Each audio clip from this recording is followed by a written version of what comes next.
என்னப்பா சிம்பிளாக இருக்குது அப்படி தானே நினைக்கிறீங்க? எங்கள் பாஸ் வேறு லெவலாக பிளான் பண்ணார்.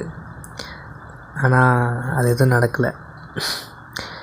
சரி விடுங்க, இப்போது வீடியோக்குள்ளே போகலாமா?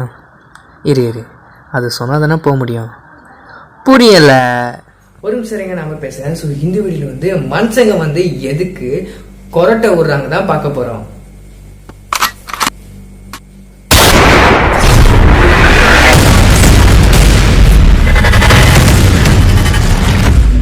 நம்ம எல்லாருக்குமே தெரியும், நம்ம சுவாசிக்கிற அந்த ஆக்சிஜன் நம்மளோட மூக்கு மூலியமா தான் டிராவல் ஆகும்னு.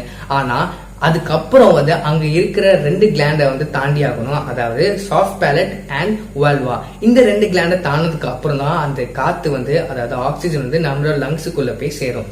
சரி, இது ஒரு நார்மலான பர்சனுக்கு, அதாவது கொரட்டை விட மாட்டாங்கல்ல, அவங்களுக்கு நடக்கிற ஒரு நார்மலான ஃபங்க்ஷன் தான் இது. சரி, இப்போ ஒருத்தர் கொரட்டை விடுறாருல, அவங்களுக்கு எப்படி ஃபங்க்ஷன் நடக்குதுன்னு பார்க்கலாம். அவங்களுக்கும் இதே மாதிரிதான் மூக்கு மூலியமா சுவாசிப்பாங்க. அந்த காத்து அவங்களோட அந்த 2 கிளாண்டை தாண்டி வர ஒரு சிச்சுவேஷன் உருவாகும். ஆனா அங்கதான் ஒரு சின்ன சிக்கல் இருக்கு. என்னதுன்னு பாத்தீங்கன்னா, அவங்களுக்கு மட்டும் அந்த 2 கிளாண்ட் கொஞ்சம் எக்ஸஸா இருக்கும், அதாவது கொஞ்சம் தடியா இருக்கும். சோ இந்த தடியா இருக்கனால அங்க ஒரு வைப்ரேஷன் உருவாகுது. அந்த காத்து அந்த 2 கிளாண்டை தாண்டி நம்மளோட லங்ஸ்க்கு போற ஒரு சிச்சுவேஷன் டைம்ல அந்த வைப்ரேஷன் தான் அந்த சவுண்ட் ப்ரொடியூஸ் ஆகுது. அந்த சவுண்ட் தான் நம்மளோட கொரட்டை. என் தங்கம் ஏய் மாலா, நம்ம டீட் பண்ண சட்டு புட்டுன்னு ஆரம்பிக்கலாமா?